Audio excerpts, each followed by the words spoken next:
Star hospital సుఖీభావ్కు తిరిగి స్వాగతం.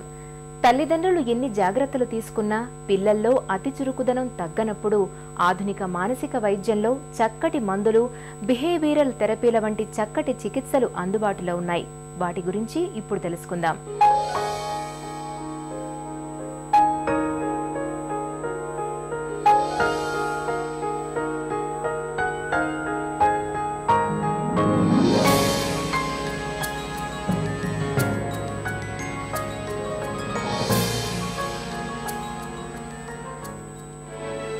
Hyper యాక్టివ్తో ఉన్న పిల్లలతో నన్ను పట్టుకో, చేజ్ మీ లాంటి ఆటలు ఆడకపోవడమే మంచిది.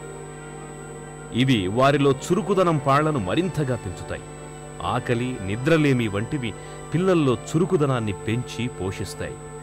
కాబట్టి పిల్లలు కడుపు నిండుగా తినేలా, చక్కగా నిద్రపోయేలా చూసుకోవాలి. రేడియో, టీవీ, వీడియో గేమ్స్ లాంటివి పిల్లలకు అందుబాటులో ఉంచకపోవడమే మంచిది. పిల్లల్ని ఎట్టి పరిస్థితుల్లోనూ కొట్టకూడదు. ఓర్పుగా, నేర్పుగా వారి నొప్పించే ప్రయత్నం చెయ్యాలి. చురుకుదనం పాళ్లు శృతి మించి ఎంతకీ తగ్గనప్పుడు తగిన చికిత్సను ఇప్పించాలి.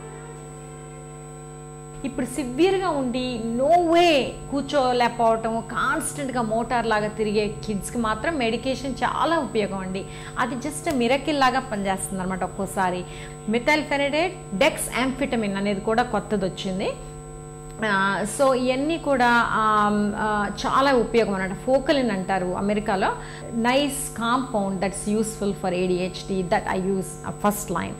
సో ఈ కంబైన్డ్ యాంఫిటమిన్ సాల్ట్స్ కానీ, మెథైల్ఫెనిడేట్ కానీ, డెక్స్ యాంఫిటమిన్ కానీ ఇవన్నీ కూడా చాలా యూస్ఫుల్ అండి. స్మాల్ డోసెస్లో స్టార్ట్ చేయొచ్చు. 5 milligrams, 10 milligrams లాగా. చిన్నపిల్లలు అయితే, కొంచెం పెద్దవాళ్ళు అయితే 10-15 milligrams. అది ఇచ్చిన తర్వాత కొన్ని రోజులు, ఒక వారం రోజులు చూసి ఏమన్నా తేడా ఉందా అని టీచర్ని కూడా కనుక్కొని అది పనిచేస్తుంది అని అనుకుంటే డెఫినెట్గా కంటిన్యూ చేయటం మంచిదండి స్కూల్ అయ్యే వరకు.